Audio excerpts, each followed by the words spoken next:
A tensão no ambiente era quase palpável. "Não ouse me responder, Marcos", rosnou o homem branco com voz baixa e ameaçadora. "Você não vale nada. Faça este salão ficar impecável agora ou nem apareça amanhã." "O piso está brilhando. Eu limpei várias vezes", respondeu Renata, a faxineira negra, com voz controlada, mesmo diante da situação. Sem dizer uma palavra, Roberto pegou um copo cheio de água e o derramou diretamente sobre Renata. A água gelada encharcou seus cabelos, escorria pelo rosto, molhou seu uniforme e grudou nos seus pés no chão recém-lustrado. O choque fez com que ela ofegasse, mas foi a crueldade do ato que realmente a deixou sem fôlego.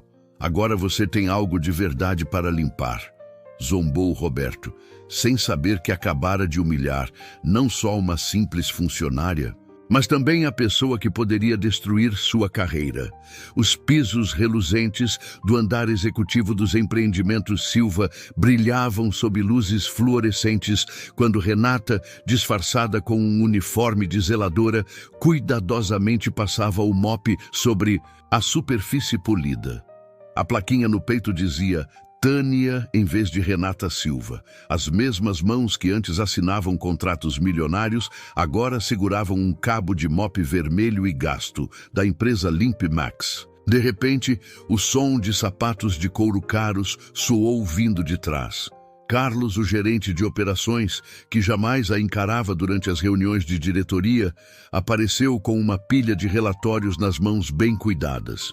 Os olhos normalmente confiantes de Renata, que comandavam salas de reunião, brilharam com uma raiva contida enquanto ela se abaixava para recolher os papéis encharcados. Cada parte dela queria se levantar, revelar sua verdadeira identidade e demitir aquele homem na hora. Mas esse não era o plano. Renata Silva, brilhante graduada em administração pela melhor universidade e conhecida por seus ternos elegantes e presença marcante, tinha ganhado o respeito dos líderes do setor e até aparecido na lista dos 30 menores de 30 por suas ideias inovadoras em tecnologia sustentável. Os empreendimentos Silva não eram qualquer empresa. Fundada por João Silva, pai de Renata, 35 anos atrás, em uma garagem pequena, com nada além de um sonho e R$ 2.000 emprestados da avó, a empresa havia se transformado em uma gigante do fintech, avaliada em mais de 5 bilhões de reais. João, um dos poucos CEOs negros do Vale do Silício brasileiro, agora com 60 anos, construiu seu império com os pilares da criatividade e da integridade. Seus cabelos grisalhos e os sulcos de riso mostravam décadas de desafios vencidos, embora ultimamente seu rosto, normalmente vibrante, estivesse opaco. O infarto ocorrido há 6 meses servira de alerta para toda a família. Os médicos foram diretos. João precisava reduzir o estresse imediatamente. As jornadas de 80 horas semanais, que haviam sido sua rotina por 3 décadas, não eram mais viáveis. O que antes era apenas uma conversa sobre sucessão tornara-se uma necessidade urgente. Como única filha e a executiva preparada para a liderança desde a formatura, Renata era a escolha óbvia para assumir o comando. Mas João tinha preocupações que o tiravam o sono. Preocupações que ele finalmente expressou durante um jantar em família com a vista da cidade iluminada. "Renata, você sabe o quanto me orgulho de tudo o que você conquistou", começou.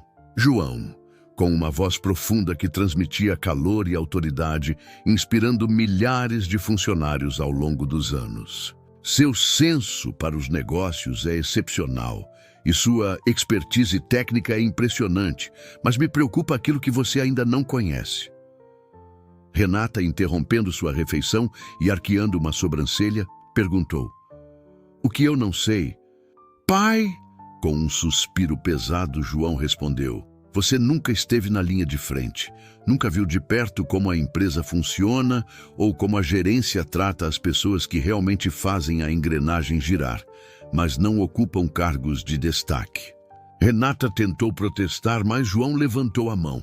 Quando comecei essa empresa, eu era o zelador, o contador, o vendedor e até o engenheiro. Fiz todos os trabalhos, porque entender cada detalhe é impagável. Os relatórios que chegam até você nunca mostram a verdadeira cultura além dos escritórios executivos. Seus olhos, tão parecidos com os de Renata, demonstravam preocupação genuína. Ouvi boatos de que nossa cultura está bem diferente do que idealizamos. Todo mundo encena para agradar os chefes e a família. Você não pode liderar o que não conhece de verdade. A tensão pairava no ar, e Renata, que jamais recuava diante de um desafio, inclinou-se e perguntou: "Então, o que você está sugerindo, pai?" Naquela mesma noite, eles arquitetaram um plano audacioso. Renata passaria 2 semanas disfarçada de integrante da equipe noturna de limpeza. Sem tratamento diferenciado, sem atalhos e sem privilégios. Ela experimentaria os empreendimentos Silva do mesmo jeito que os milhares de funcionários da base viviam. A transformação foi radical. Seus ternos caros foram substituídos por roupas simples e gastas. Seu cabelo, antes alisado com perfeição, voltou a ser cacheado e foi coberto por um lenço básico. Sua manicure impecável foi deixada de lado junto com a maquiagem característica, e seus óculos de grife foram trocados por lentes de contato. Até os brincos de diamante foram substituídos por simples argolas de metal. Adeus, executiva polida. Olá a Tânia, a zeladora comum que passaria despercebida. João organizou a contratação por meio de uma empresa terceirizada de limpeza, a Limp Total, garantindo que o Departamento de Recursos Humanos jamais relacionasse Tânia a alguém dos altos escalões. Todos os seus antecedentes e documentos foram tratados com total discrição, criando uma identidade de cobertura à prova de falhas. Para todos nos empreendimentos Silva, Tânia era apenas uma nova funcionária de limpeza designada para o andar executivo. A missão era clara. Renata teria 2 semanas para descobrir a verdadeira cultura da empresa que seu pai construiu e determinar se ela ainda refletia os valores que ele sempre defendeu. O que ela não imaginava era que essas 2 semanas transformariam completamente sua visão dos empreendimentos Silva e sua própria vida. No dia seguinte, já completamente transformada em Tânia, Renata ajustava nervosamente o uniforme folgado enquanto esperava pelo seu primeiro turno. Suas mãos, agora sem os acessórios de sempre, tremiam levemente ao manusear o crachá desconhecido preso ao peito. A primeira noite de Tânia começou às 10 horas da noite, muito depois de quase todos os executivos terem saído. A orientação foi breve e impessoal, uma rápida passagem pelos protocolos de limpeza, regras de segurança e um severo aviso de que qualquer roubo resultaria em demissão imediata e possível processo criminal. O supervisor mal fez contato visual enquanto entregava um chaveiro e uma lista de tarefas. Durante toda a sua vida, Renata Silva comandara atenção. Como filha de João Silva, como graduada de uma universidade de prestígio, como vice-presidente executiva. As pessoas costumavam cumprimentá-la, encará-la e demonstrar respeito. Mas agora, como Tânia, a zeladora, ela se tornara praticamente invisível. Os executivos passavam por ela sem dizer uma palavra, às vezes até batendo em seu carrinho sem pedir desculpas. Nos escritórios onde o trabalho continuava, as conversas seguiam normalmente, como se ela não existisse. Ao final daquele primeiro dia, Tânia já tinha desenvolvido calos nas mãos que antes eram macias e aprendido a se mover com a eficiência de quem não pode desperdiçar energia. Cada dia revelava novos padrões de como os funcionários tratavam a equipe de limpeza. Apesar dos anos que Renata passou como executiva na empresa impecável que seu pai construiu com base nos ideais de respeito, integridade e inovação, a realidade vista do chão era completamente diferente. No início do segundo dia, disfarçada, Tânia já estava se adaptando às exigências físicas do novo cargo. As dores musculares haviam se transformado em um incômodo constante, e suas mãos desenvolveram calos onde antes formavam bolhas. Ela aprendeu a distribuir o peso ao passar o mop, minimizando o esforço nas costas, mas nenhuma adaptação física podia prepará-la para a batalha psicológica que Marcos, o supervisor de operações, estava prestes a iniciar. Marcos se orgulhava de comandar os empreendimentos Silva com mão de ferro. Aos 45 anos, ele escalara a carreira através da determinação e de uma reputação implacável por resultados, não importando o custo humano. Suas camisas sempre passadas, o cabelo sempre impecavelmente arrumado e a pasta de couro constante transmitiam uma imagem de controle absoluto. O que poucos sabiam era que Marcos se comportava de forma completamente diferente com aqueles que considerava inferiores, especialmente com a equipe de limpeza. Para os executivos, ele era o exemplo de eficiência, mas na realidade, ele era um tirano. Suas mudanças de humor, exigências absurdas e padrões impossíveis tornavam o trabalho já difícil, ainda mais insuportável. "Isso é inaceitável", declarou ele na primeira inspeção, levantando uma luva com uma manchinha quase imperceptível, após verificar uma área do teto que nem sequer constava na lista de limpeza regular. "Vocês precisam entender que os empreendimentos Silva representam a excelência em tudo. Em tudo!" Com essas palavras, ele ordenou que todo o corredor do terceiro andar fosse relimpo, forçando a equipe a ficar por 2 horas extras sem pagamento adicional. Quando Glória, uma funcionária experiente, tentou explicar que a área acima dos dutos era limpa em profundidade apenas uma vez a cada trimestre e não todas as noites, Marcos a interrompeu bruscamente. "Se eu quisesse desculpas, pediria. O que eu quero é competência, que claramente falta aqui." Embora o tratamento de Marcos com a equipe de limpeza fosse severo, ele se divertia em direcionar sua crueldade especialmente a Tânia. Talvez porque ela fosse nova e ainda não soubesse se esquivar, ou talvez pela confiança sutil que emanava dela, algo que o incomodava. De qualquer forma, Marcos fez de Tânia seu projeto pessoal. Não importava o quão diligentemente ela trabalhasse. Os vidros sempre apresentavam manchas quando vistos de ângulos específicos.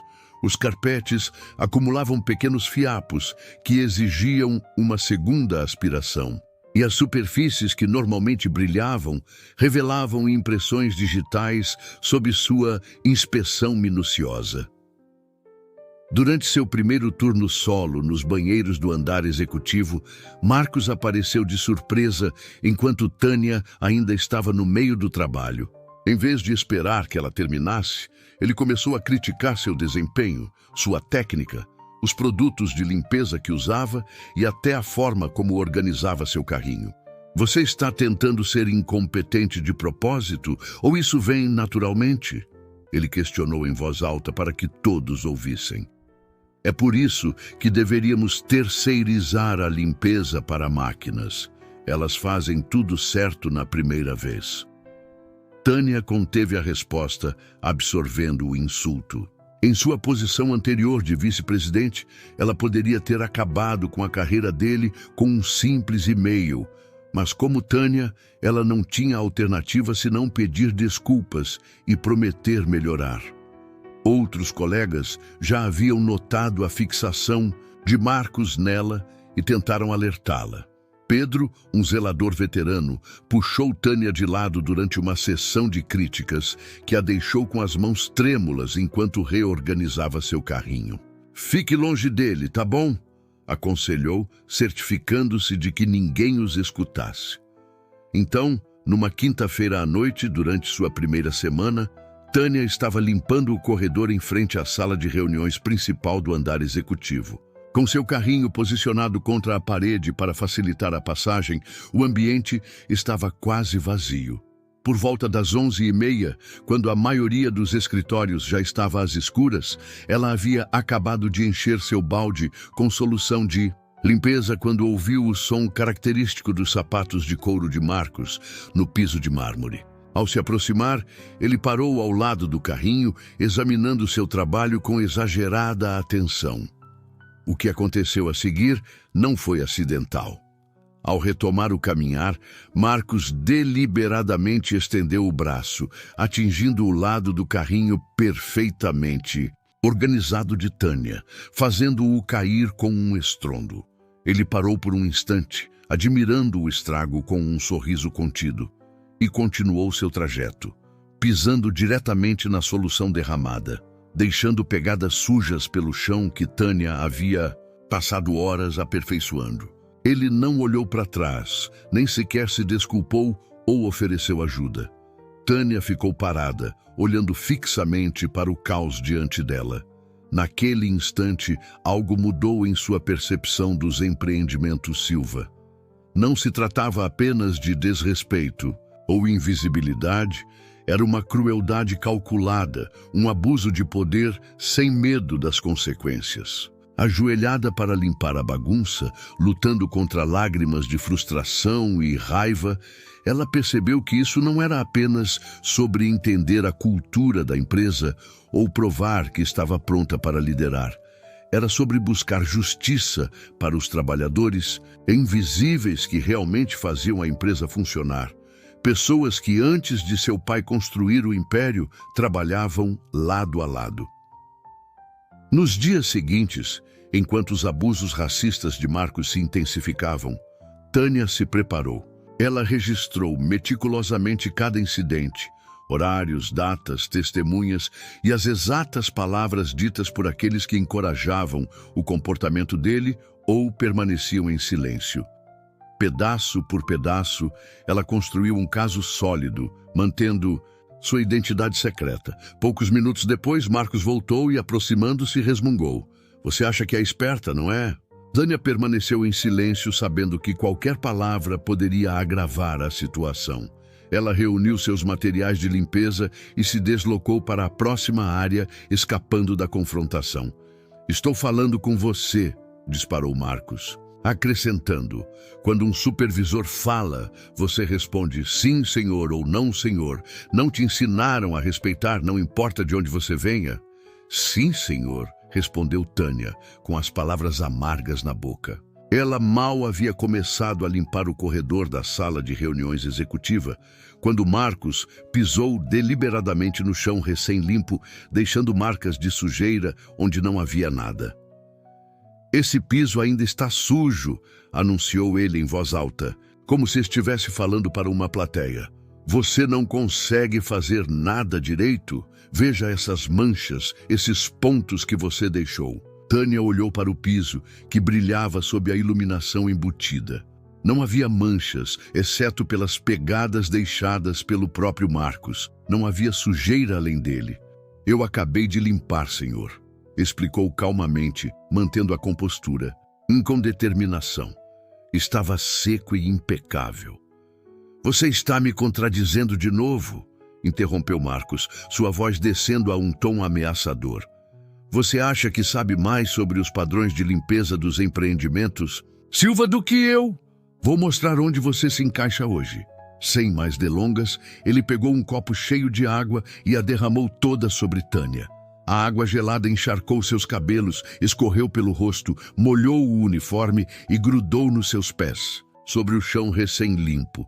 O choque a fez estremecer, mas foi a intenção cruel do ato que a deixou sem fôlego. Agora você tem algo de verdade para limpar, disse ele, com a voz fria, ao deixar o copo vazio ao lado dela. E não pense em sair até estar completamente seca e o chão impecável. Vou conferir pessoalmente antes de você sair.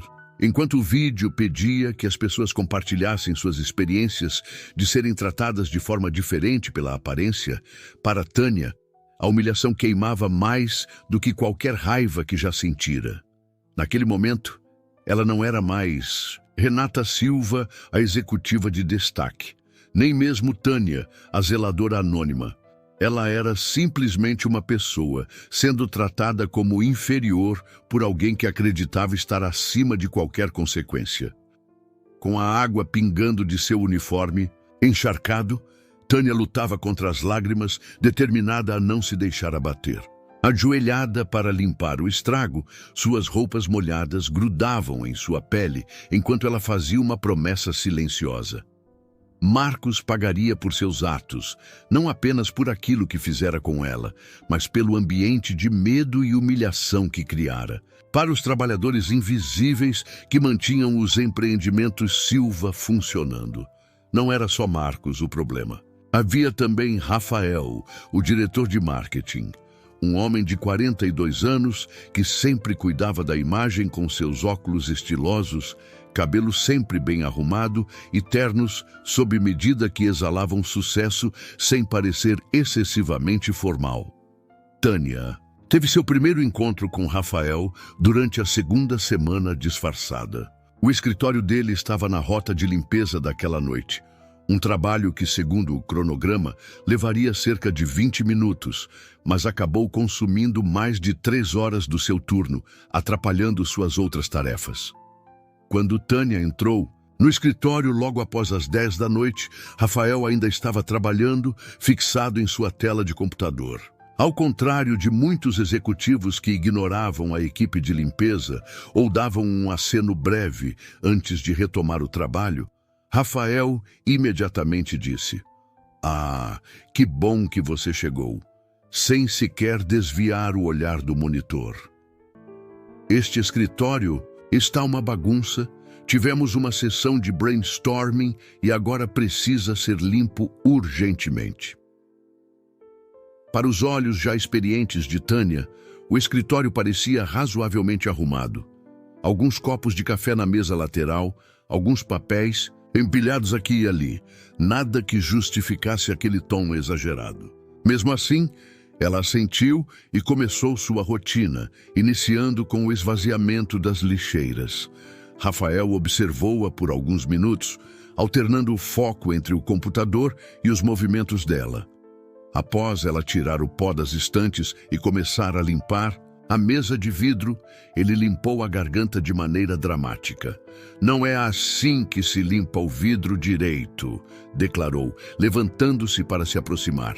"Você está deixando marcas, precisa fazer movimentos circulares, não linhas retas." Com um olhar crítico, ele apontava os pontos que faltavam e oferecia conselhos indesejados, como se seu diploma de marketing o transformasse em um expert em limpeza. Depois que ela terminou de limpar todas as superfícies, aspirar o carpete e desinfetar os pontos de contato, Rafael realizou uma inspeção teatral, passando o dedo pelas superfícies e segurando-as contra a luz, como se procurasse por poeira oculta. "Isso simplesmente não serve", disse com exagero. "As janelas ainda têm manchas, o carpete mostra fiapos e você nem limpou o topo dos quadros. Vou precisar que comece tudo de novo e faça direito desta vez." Tânia olhou ao redor, incrédula. Não havia nenhum defeito visível nos locais que ele mencionara, mas como Tânia, a zeladora, ela não tinha o direito de contestar. Com um silencioso "sim, senhor", ela recomeçou todo o processo de limpeza do zero. Enquanto Rafael voltava para sua mesa, um breve sorriso de satisfação cruzou seu rosto enquanto Tânia fazia uma segunda tentativa, desta vez ainda mais meticulosa, antecipando suas críticas. Quando terminou, Rafael inspecionou novamente a sala, agora focando em outras áreas. "Os rodapés ainda estão empoeirados e minha mesa não está organizada direito", reclamou, mesmo sabendo que ela havia sido instruída a não mexer nos papéis ou itens pessoais. "E que cheiro é esse? Você usou o produto errado? Este ambiente deveria cheirar limpo, não a produtos químicos." O ciclo se repetiu uma terceira vez, com Rafael encontrando novos e cada vez mais insignificantes problemas após cada limpeza. Quando ele finalmente se declarou satisfeito e se retirou, já passava da meia-noite e Tânia estava muito atrasada com suas outras tarefas. Rapidamente, ela percebeu que o comportamento de Rafael era algo já estabelecido. Ele frequentemente exigia limpezas repetidas de seu escritório, inventando pequenas falhas para justificar suas reclamações. Chegou a deixar copos de café precariamente nas bordas das lixeiras para que derramassem quando esvaziadas, ou espalhava clipes de papel no carpete recém-aspirado e depois reclamava da qualidade da limpeza. Após o incidente com a água de Marcos, Tânia decidiu testar os canais de denúncia da empresa. Se os empreendimentos Silva realmente valorizassem a dignidade e o respeito, conforme declaravam, o Departamento de Recursos Humanos certamente lidaria com um abuso tão evidente. Carolina, a diretora de Recursos Humanos, era a pessoa ideal para se recorrer. Em seus 40 e poucos anos, com um sorriso acolhedor e um estilo mais casual que formal, ela cultivava uma imagem acessível.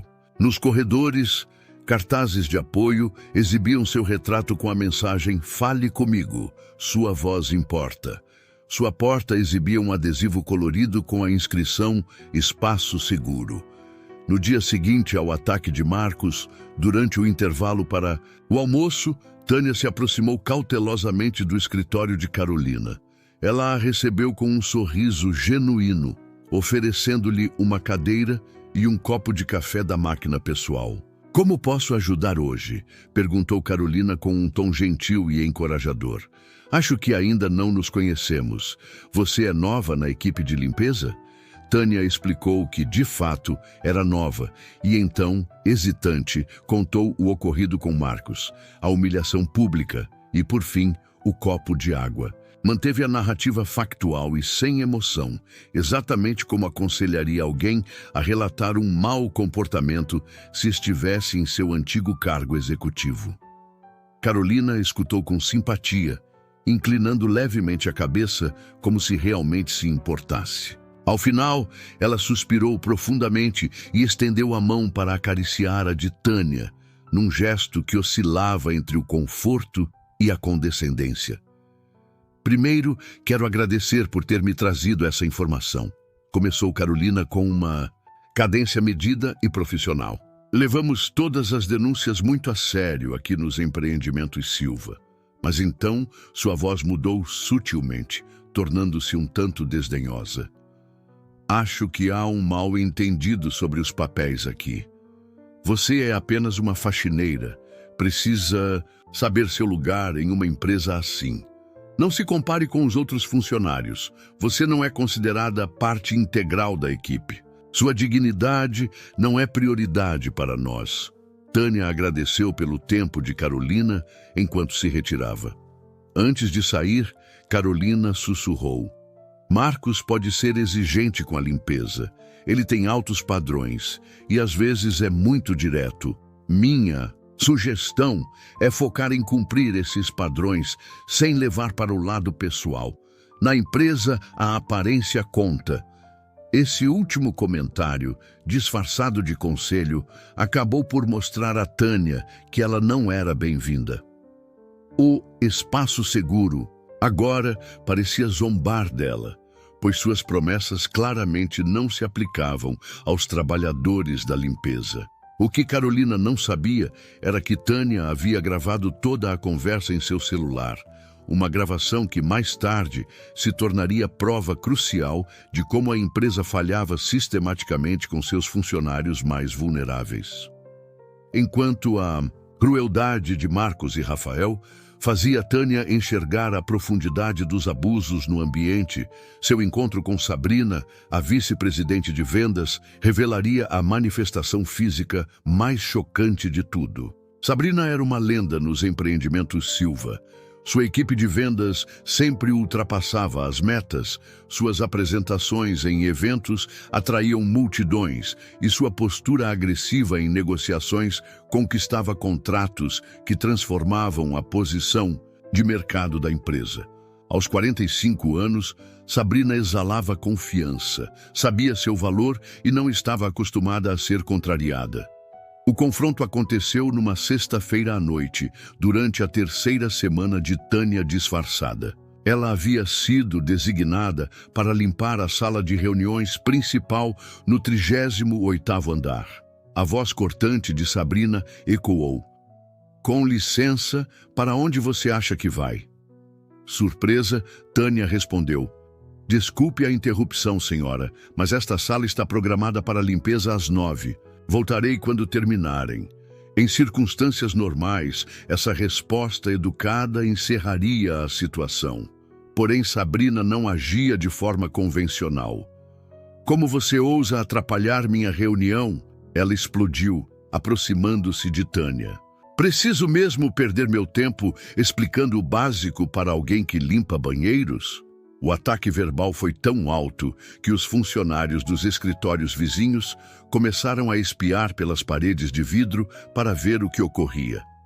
Apesar de já ter suportado os abusos de Marcos e Rafael, algo no comportamento de Sabrina ultrapassou o limite. Talvez o simples fato de ser repreendida por seguir o cronograma a tenha feito reagir de forma instintiva. Com voz firme, Tânia disse: "Com todo respeito, estou apenas seguindo o protocolo estabelecido. Se houver algum conflito com o cronograma de limpeza, o procedimento adequado é notificar a administração para que os ajustes sejam feitos. Eu estou apenas fazendo meu trabalho, assim como a senhora."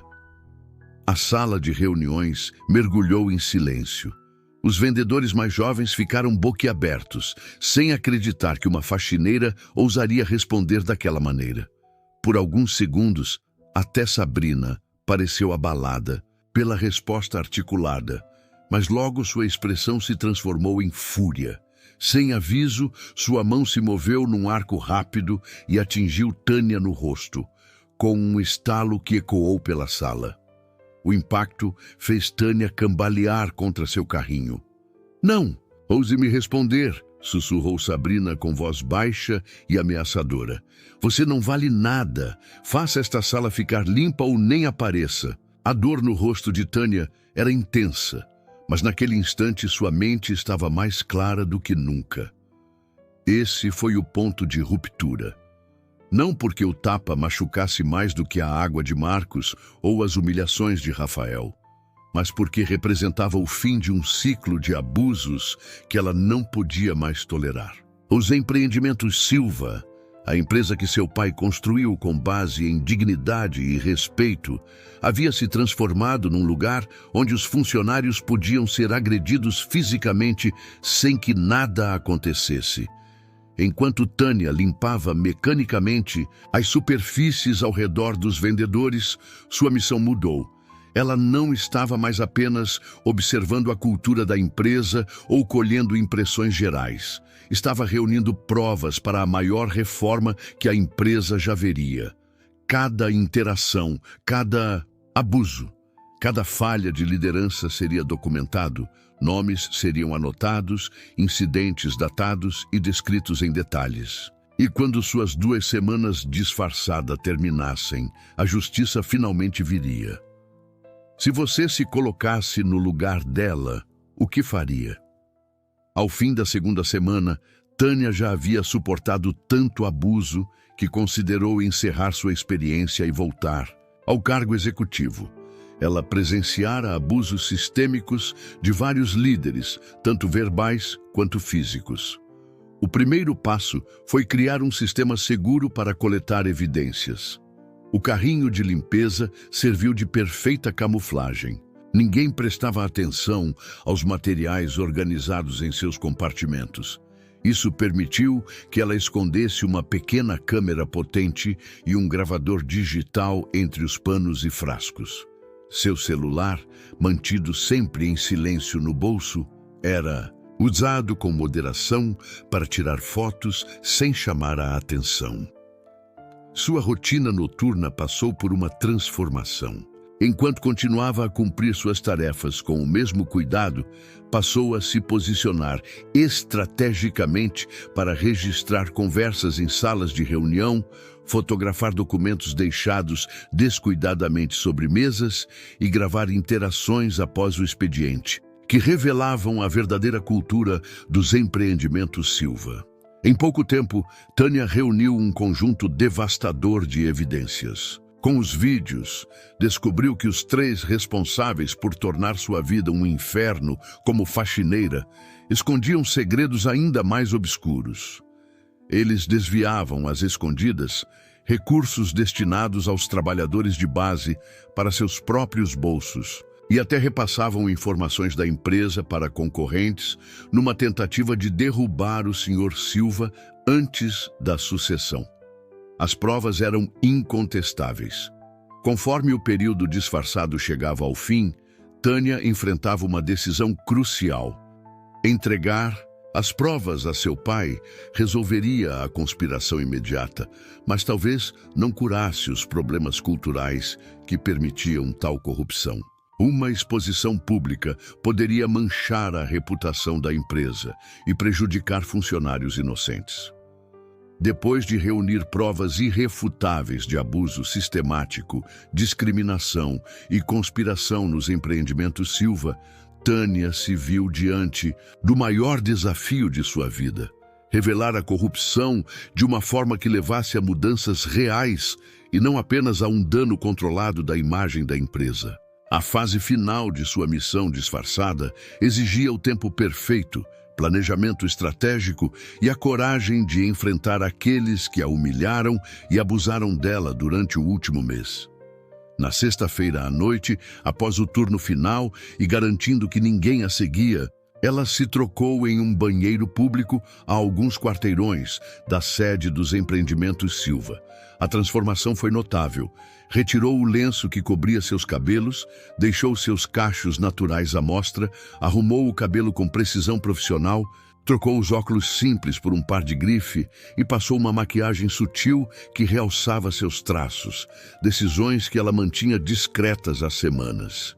Em seguida, ela pegou um aplicativo de transporte e foi até a casa de seu pai, situada em um bairro nobre, com um condomínio moderno e fachadas de vidro que ofereciam uma vista panorâmica do horizonte da cidade, incluindo a Torre dos Empreendimentos Silva, onde ela havia passado horas limpando.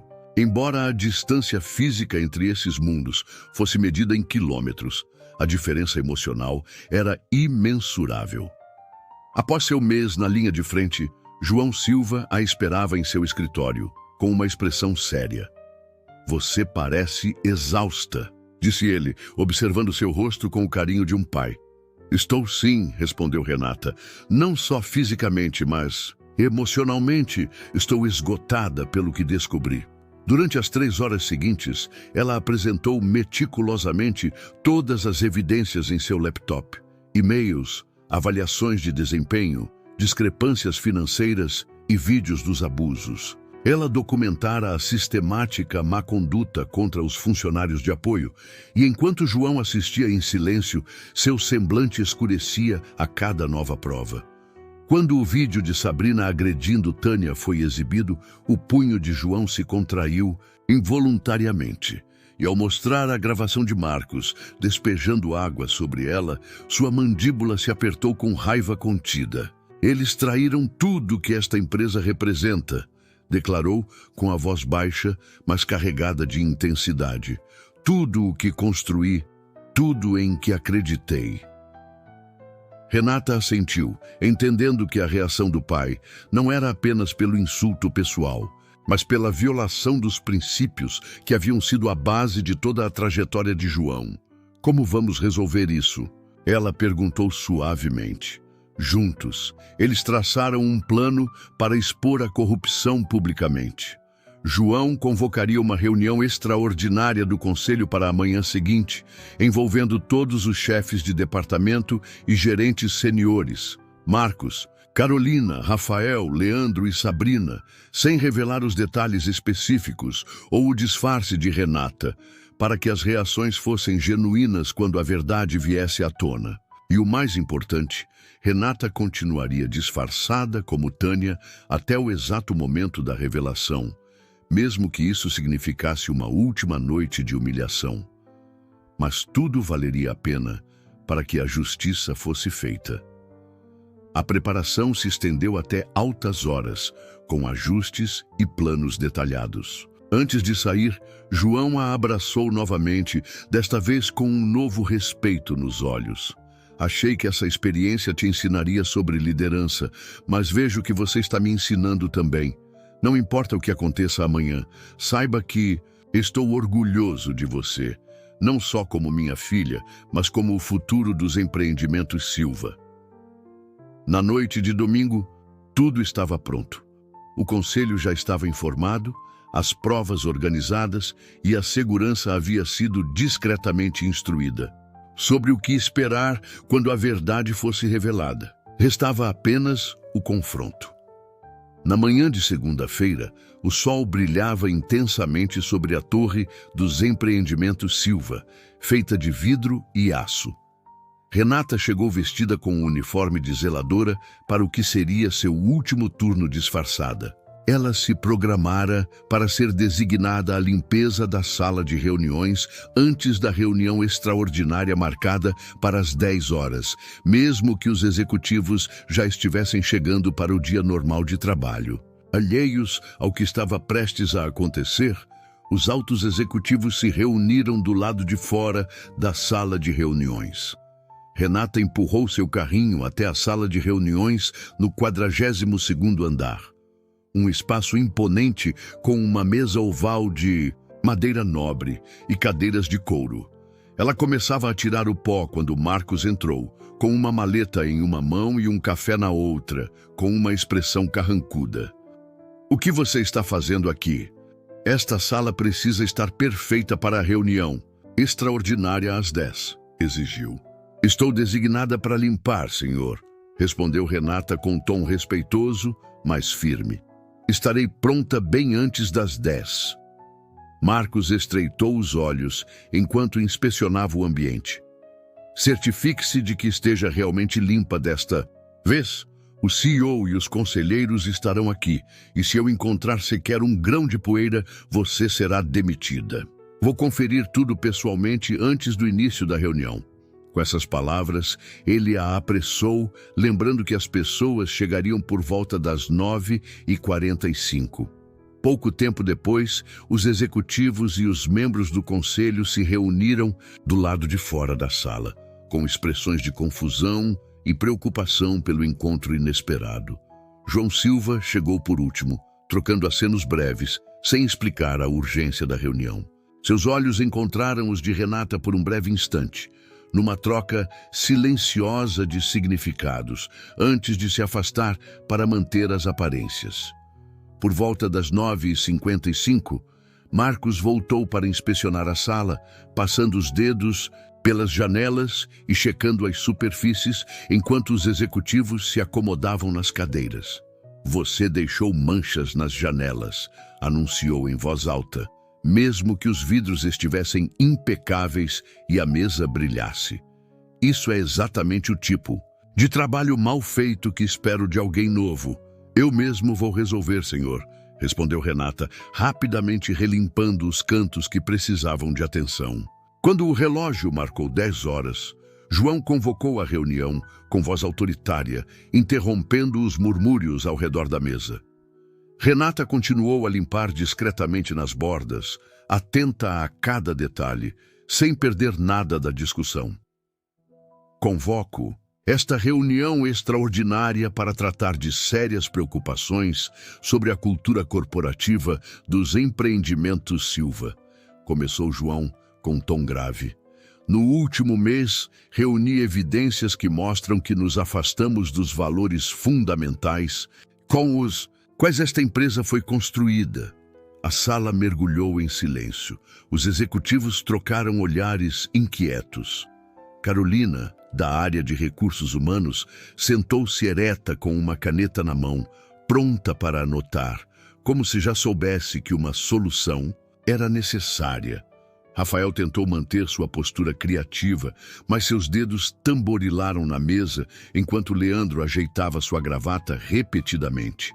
Sabrina, por sua vez, manteve uma expressão neutra, sem revelar nada de seus pensamentos. Saia. Daqui!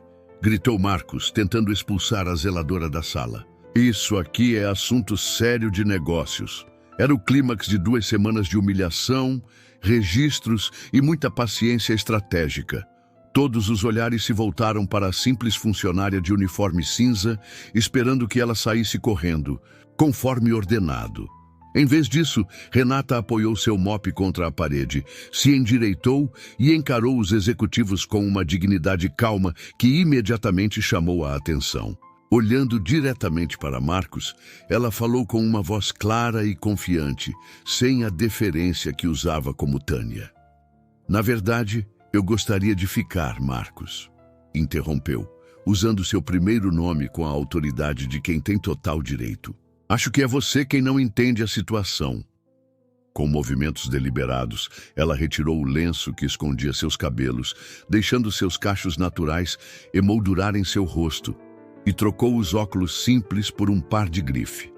Finalmente, abriu o zíper do uniforme de zeladora para revelar um blazer e uma blusa profissional por baixo. A mudança foi eletrizante. Ao redor da mesa, os rostos se transformaram de confusão em choque conforme a verdade começava a ser revelada. Esses executivos trabalharam com Renata Silva por anos. Participaram de reuniões com ela, prestaram contas a ela, discutiram estratégias, mas nenhum deles jamais tinha visto a pessoa por trás do disfarce, pois nunca encararam os funcionários de limpeza como seres dignos de atenção. Eu sou Renata Silva e agora sou a nova CEO desta empresa, sucessora de meu pai, anunciou. Nesse momento, nenhuma apresentação adicional era necessária. Todos ficaram boquiabertos. Ninguém imaginava que a funcionária que mal notavam se tornaria a nova líder. Um silêncio absoluto se instalou, até que Renata acionou um pequeno controle remoto de seu bolso, iniciando uma apresentação que expunha as provas coletadas, documentando a cultura tóxica que contrariava os valores declarados dos empreendimentos Silva. Um vídeo apareceu na tela mostrando Marcos despejando água sobre Tânia, com o rosto dele claramente visível, acompanhado de uma marca de tempo e localização que não deixava margem para dúvidas. O semblante de Marcos empalideceu à medida que se via na tela, sua arrogância habitual se desfazendo diante das provas incontestáveis. Não existe desculpa para esse comportamento, afirmou com firmeza. A apresentação continuou, exibindo agora imagens de Rafael forçando Tânia a repetir a limpeza diversas vezes, com reclamações cada vez mais banais. Rafael abusou constantemente de sua autoridade para desperdiçar o tempo da equipe, impondo trabalhos desnecessários para afirmar seu domínio, explicou ela. Rafael tentou intervir, mas Renata prosseguiu sem dar brecha, passando por cada evidência.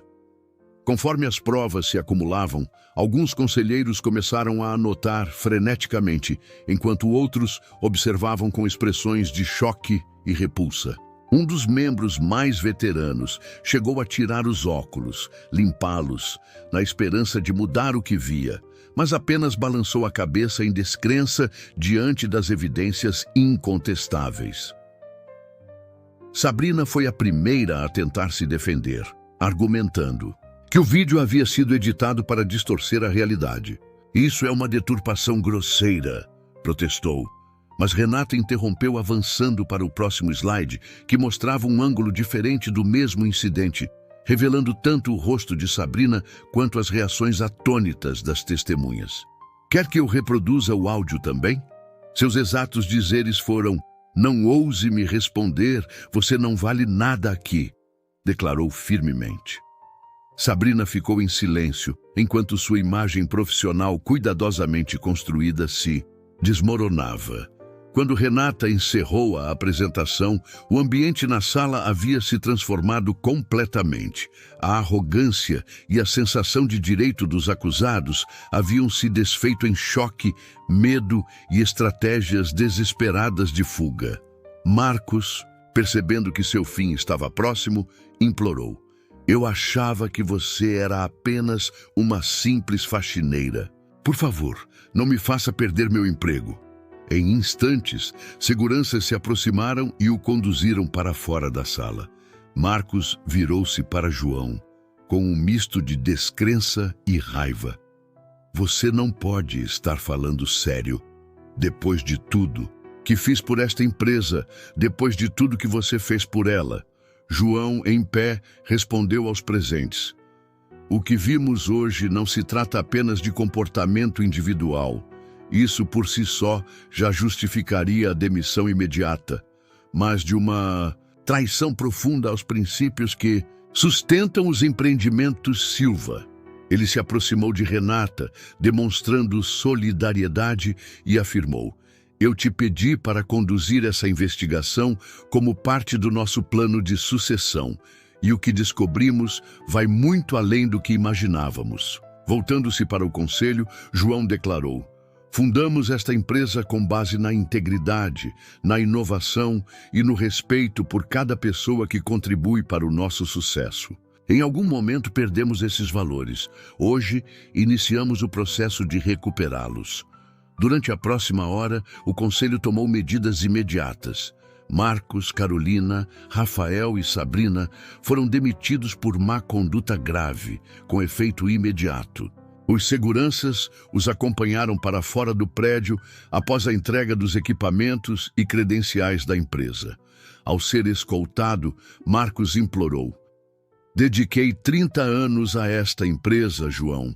Você não pode simplesmente descartar isso por alguns incidentes fora de contexto." João respondeu de forma firme: "Exatamente por isso é ainda mais decepcionante que você tenha optado por abusar do seu poder em vez de incorporar os valores com os quais esta empresa foi construída."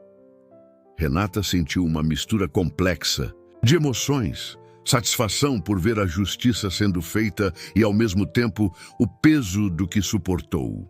Conforme a reunião se encerrava, vários membros do conselho se aproximaram para parabenizá-la pela investigação minuciosa ou para expressar choque e pedir desculpas pelo tratamento que ela havia recebido. Ela manteve a calma e a postura estratégica que a ajudaram a coletar as provas, mesmo durante semanas de abuso, qualidades que a fariam uma excelente CEO. Quando a sala esvaziou e restaram apenas ela e João, ele a abraçou com orgulho. "Você fez algo extraordinário", sussurrou. "Não só expôs a corrupção, como também viveu o que precisa mudar. Eu jamais conseguiria fazer isso sozinho, e meu orgulho me impediu de deixar você se submeter a tudo isso." Lágrimas brotaram em seus olhos, não pela humilhação, mas pela profunda transformação em sua compreensão de liderança.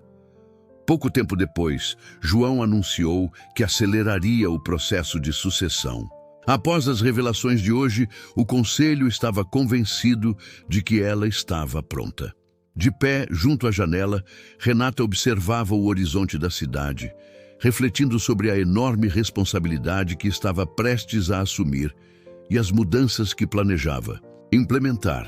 "Estou pronta", declarou, não por ser filha dele ou por possuir os diplomas necessários, mas porque havia visto a empresa de baixo para cima, conhecia o que funcionava e o que precisava urgentemente mudar.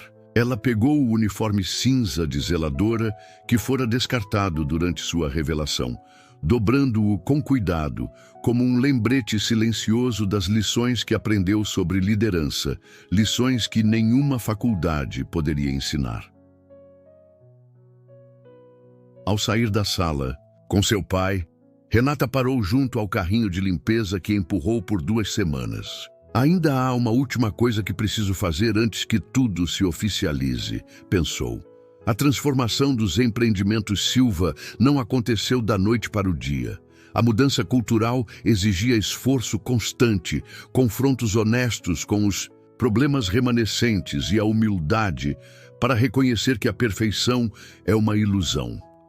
Haveria retrocessos e desafios, resistência daqueles que se beneficiavam do antigo sistema e as complicações inerentes à reestruturação de uma grande organização. Porém, 6 meses após o término de sua missão disfarçada, os empreendimentos Silva haviam se transformado radicalmente. Os funcionários, em todos os níveis, relataram maior satisfação no trabalho, a produtividade melhorou de forma consistente e a rotatividade caiu significativamente, especialmente entre os grupos antes subrepresentados. Para Renata, a experiência representou uma transformação pessoal tão profunda quanto as mudanças organizacionais que ela implementaria. O trabalho físico de limpar fortaleceu seu corpo, construindo uma resistência que ela nunca soube que precisava.